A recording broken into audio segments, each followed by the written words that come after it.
All right, fans, I'm joined now on this week's The Final Count Spotlight by Jesse Dynamite. How you doing, Jesse? I'm good. I'm good. How are you?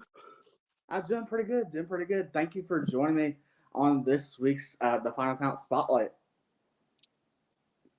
My pleasure. Very excited. Very excited to talk to you this week. And so, getting started. When did you decide to get into the pro wrestling business?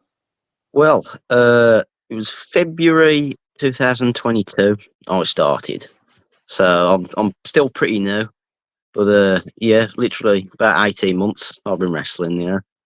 As soon All as I right. turned 18, um, yeah, started going to Al Snow's Wrestling Academy in the Midlands, and took it from there. Awesome. Now, did you like grow up watching wrestling as a kid? Did you want to be as a wrestler growing up as a kid, or? Oh, yeah, yeah, definitely. Yeah, I think probably like 2 years old, 3 years old. Remember Yeah. some of my earliest memories, like as Oh, wrestling, were I remember the Killer Bees, seeing them on TV, like because my dad was like a big wrestling fan, so I used to watch like 80s wrestling all the time.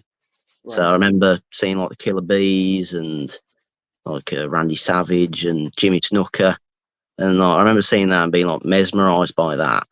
And then, strangely enough, SmackDown versus Raw 2008. That was one of my Yeah. earliest memories as well. Because I remember seeing that video game and being like, "Wow, like, what is this?" Playing that, and then yeah, I was hooked on wrestling, hooked on it. There you go. There you go. That happens with a lot of us, I believe. We get hooked on it from an early age, and then it's like everybody thinks, oh, it's just a phase, but it's Yeah, not it's just not. a phase or something. But yeah. Did you Yeah. have any inspirations that you really like to watch, or who were some of your favorites growing up? Growing up, it was the Undertaker for me. Loved the Undertaker. Loved Kofi Kingston as well. He was one of Mm-hmm. my favourites growing up as a child. But since becoming a wrestler, I've always took a lot of inspiration from Dynamite Kid was one, which really the name Jesse Dynamite was quite fitting, really for that. Um, Dean Malenko was another one. Uh, Loved Kerry Von Erich, uh, Randy Savage. There's quite a few. There's quite a few wrestlers where like these little things I've took from each of them and tried to put it all together. Make it all your That own. makes Yeah, sense. exactly. Yeah. Um, who were you trained by? Like your initial trainers?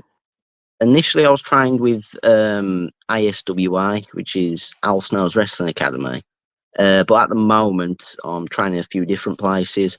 So I've got AWW, which is Alternative Wrestling World. One of the trainers there's Dave Mastiff, which you know about.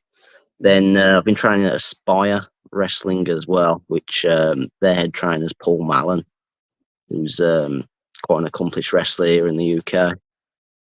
So yeah. Nice, nice. Your initial training, what was that like? Yeah, it was pretty good. It was pretty good.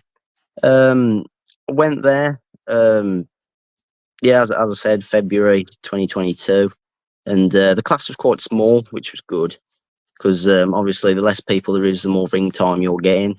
So I think I picked up things pretty quickly, and we went through quite a lot to begin with, and yeah, it was pretty good. It was pretty good because there was good opportunities to go on shows, and yeah, it was sound. Yeah, it was only like half an hour away from my house as well, which was ideal.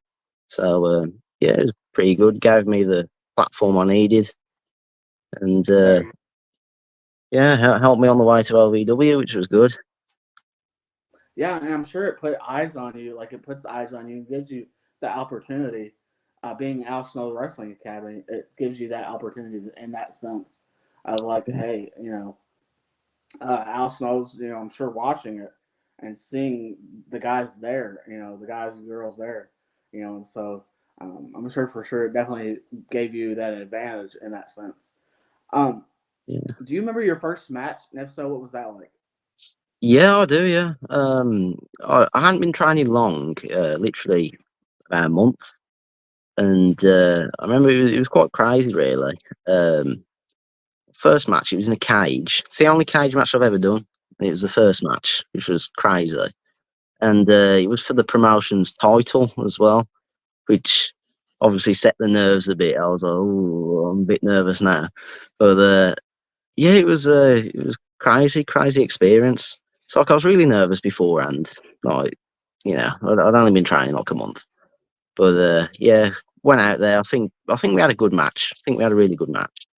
Like for the standard for a first match anyway, and yeah, it went really well. Crowd reactions were loud. The house was packed. There was probably I don't know how many people were there, but it was pretty full. And yeah, I actually won the title on the first match as well, which was really cool. Yeah, which I didn't know about beforehand till the match. So that was a really cool experience. Yeah, That's such a unique like opportunity. Not a lot of people get to win a title on their first match. Like that's really and pretty awesome. I was the most shocked person there. Trust me. Yeah, I bet. And then Yeah. being in a cage match too at that, like a lot of people it's like, oh, I was thrown into a battle royal or something like that. But being in a cage match, oh my gosh, I can I bet the nerves for sure. It's a unique way to start. Yeah. Yeah, it is.